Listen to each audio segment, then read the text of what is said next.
다음 달부터 코로나19 방역 조치가 단계적 일상 회복으로 가는 상황에서 교육부도 교육 결손 회복에 적극 나서기로 했습니다.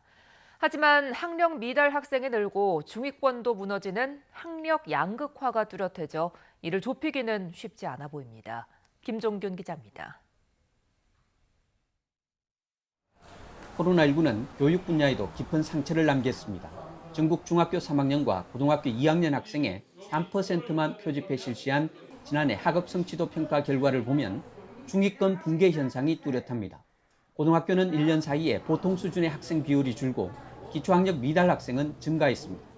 고2 수학 과목은 보통인 3수준이 4.4%포인트 줄어든 반면 기초학력 미달인 1수준은 4.5%포인트 늘었습니다. 교육 격차가 크게 벌어진 것입니다. 국어 과목의 경우 전반적인 학력 수준 하락이 두드러졌습니다. 특히 배운 교과목 내용을 80% 이상 이해하는 이른바 우수학력 학생이 5.5%포인트나 줄었는데 2010년 이후 가장 낮은 기록입니다.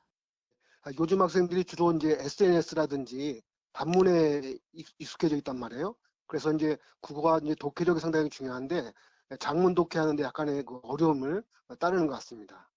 학력 양극화뿐만 아니라 사실상 상위권도 함께 주저앉는 하향 평준화가 일어난 셈입니다. 교육부도 이를 심각하게 인식하고 교육 회복 대책을 발표한 바 있습니다.